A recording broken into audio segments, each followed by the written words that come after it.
हम तस्वीर आपको दिखा रही है कुछ देर पहले की तस्वीर जब प्रधानमंत्री नरेंद्र मोदी ने यहां पर यह आस्था की डुबकी लगाई है। आज का दिन बहुत ही महत्वपूर्ण दिन है और इसी में मां गंगा की आरती अब से कुछ देर के बाद वो करेंगे और इसी के बाद मां गंगा से आशीर्वाद प्राप्त करते हुए देखिए चुनाव है, चुनाव में हर पार्टी अपनी अपनी जीत का दावा करती है और उसी में भगवान का आशीर्वाद जो है वो प्राप्त किया जाता है। हमने तमाम पार्टियों के जो वरिष्ठ नेता है उनकी तस्वीर आपको दिखाई थी, किस तरह से मंदिरों में जा रहे हैं, पूजा अर्चना कर रहे हैं। वही देखिए प्रधानमंत्री नरेंद्र मोदी महाकुंभ में पहुंचे हैं जहां पर वो संगम में आस्था की ये डुबकी लगा रहे हैं और इसी के साथ आपको बता दें मां गंगा से प्रार्थना करते हुए, क्योंकि जब बहुत पहले वाराणसी पहुंचे थे उन्होंने कहा था मैं यहां आया नहीं हूं, मां गंगा ने मुझे बुलाया है, मैं मां गंगा का बेटा हूं। इस तरह की कई बातों का जिक्र उन्होंने किया था और इसी में देखिए आज जब दिल्ली का विधानसभा चुनाव हो रहा है, उत्तर प्रदेश में मिल्कीपुर चुनाव है और इसमें यहां पर प्रधानमंत्री नरेंद्र मोदी आस्था की डुबकी लगाते हुए मां गंगा से प्रार्थना करते हुए और इसी तरह से जो परंपरा है, जो विधि विधान है तमन्ना, उसको पूरी तरह से यहां पर उसका निर्वहन करते हुए प्रधानमंत्री दिख रहे हैं कि आप देखिए किस तरह से यहां पर मां गंगा की पूजा तो कर ही रहे हैं, उनके साथ अर्चना कर रहे हैं और साथ ही सूर्य को अर्घ भी यहां पर दिया जा रहा है। ऐसा कहा जाता है कि सूर्य को अर्घ देते हैं तो आपके वक्त में उसका बहुत अच्छा और जो पॉजिटिव फल है वो मिलता है और वही तस्वीर जो है हम अपने दर्शकों तक पहुंचा रहे हैं। तमन्ना, ये तस्वीरें बेहद खूबसूरत और इस तस्वीरों के जरिए मुझे लगता है कि हर किसी को एक संदेश देने की कोशिश भी की जा रही है। जब ऐसे ओहदे पर बैठा हुआ व्यक्ति, जब इतना खास व्यक्ति जो देश का प्रधानमंत्री होता है, वो इतने सरल तरीके से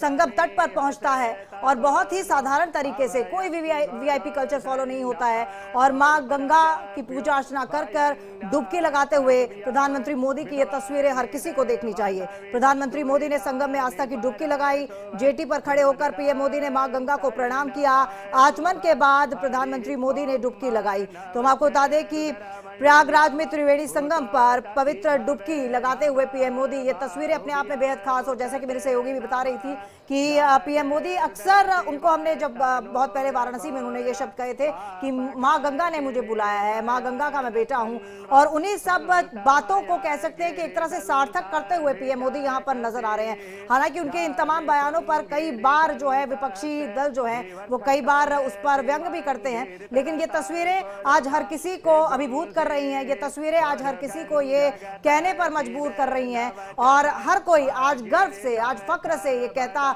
दिख रहा है कि हाँ, मैं सनातनी हूं, मैं हिंदू हूं और गर्व से कहता हूं मैं हिंदू हूं। पीएम मोदी ने आज संगम की डुबकी लगाई है। तस्वीरें आप इंडिया डेली के प्लेटफॉर्म पर एक्सक्लूसिव देख रहे हैं। आप देखिए मंत्रोच्चारण के साथ पीएम मोदी जो है आस्था की डुबकी लगाते हुए और साथ ही साथ हम सौरभ जी के पास भी चलेंगे। सौरभ जी, इससे पहले आप अपनी बात को वो कंप्लीट करिएगा जो वीआईपी कल्चर को लेकर के हम बात कर रहे थे, क्योंकि देखिए सिक्योरिटी तो बहुत महत्वपूर्ण है, प्रधानमंत्री है, प्रोटोकॉल को निभाना जरूरी है, लेकिन आप उसके ऑप्शंस भी निकाल सकते हैं और वही ऑप्शन यहाँ पर जो है वो निकाला भी गया कि आप हेलीकॉप्टर के जरिए आते हैं, फिर आप बोट के जरिए जो है तमाम घाटों का जो है वहां पर जाते हैं और उसके बाद आपको जिस घाट में जाकर के पूजा करनी है यानी संगम नोज पे अगर आपको वहां आस्था की डुबकी लगानी है आप वो कर सकते हैं। यानी आपने श्रद्धालुओं को साइडलाइन नहीं किया है ताकि उनको कोई दिक्कत ना हो, आपने दूसरे ऑप्शंस को यहां पर अख्तियार किया।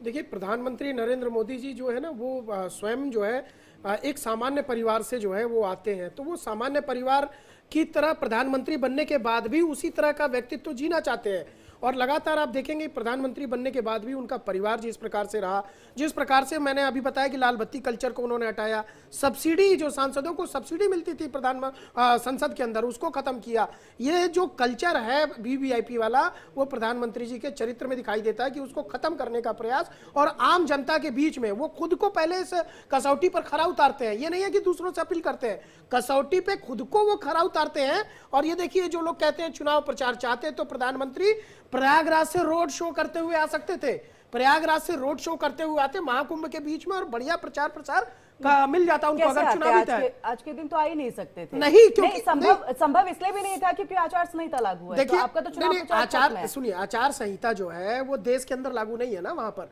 वो उत्तर मिल्कीपुर में है ना, मिल्कीपुर में है, ये तो वहां पर नहीं है ना, वहां मिल्कीपुर में है, सिर्फ उस जगह पर है। पूरे उत्तर प्रदेश में आचार संहिता नहीं है। आचार संहिता अगर होती तो वीआईपी ये सरकारी गाड़ी छोड़ करके आना पड़ता, प्रधानमंत्री भी सरकारी गाड़ी से नहीं आ सकते थे। तो मैं ये कह रहा हूं कि अगर वो चाहते तो चुनाव प्रचार प्रसार जो है वहां पर ही कर सकते थे, लेकिन उनके चरित्र में कभी इस तरह की बातें रही नहीं। प्रधानमंत्री जी ने रास्ता वो चुना जिससे आम जनता को, जो श्रद्धालु हैं, जो गंगा मैया में डुबकी लगाने के लिए आए हैं, उनको किसी प्रकार से विघ्न ना हो। और देखिए तमाम पीछे आप देखिए घाट के पीछे उस तरफ जो है ये अरैल से दृश्य जो हम देख पा रहे हैं कि अरैल से जो जहां पर स्नान करने के लिए घाट बनाए गए हैं वहां प्रधानमंत्री कर रहे हैं, और उस तरफ ठीक सामने वो झूसी वाला जो है वो पटल दिखाई दे रहा है जहां पर जनता खड़ी है, जहां पर घाट पे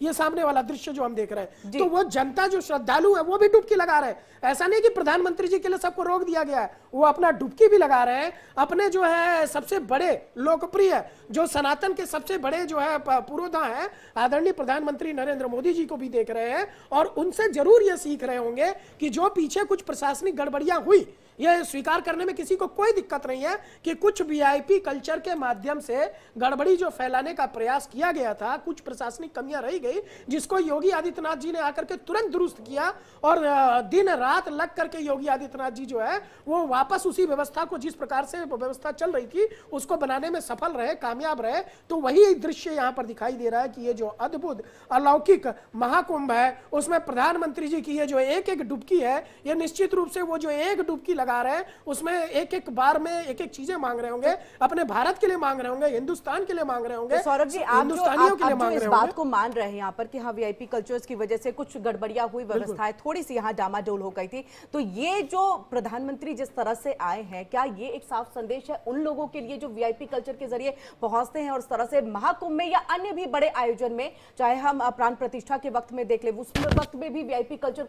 काफी ज्यादा जो इसमें था चलन में रहा है, तो क्या ऐसे में ये एक साफ संदेश है कि देखिए आम लोगों की तरह आइए और दर्शन कीजिए और जाइए, या आस्था की डुबकी लगाइए और फिर आप जाइए, आप वीआईपी कल्चर का इस्तेमाल मत करिए? बिल्कुल, देखिए ये जो 5 तारीख है यही अपने आप में सबसे बड़ी ये दर्शाता है कि प्रधानमंत्री जो तारीख चुनी 5 तारीख इसलिए चुनी कि आज कोई स्नान का दिन नहीं है। देखिए वो महाकुंभ में स्नान कर रहे हैं, वहां की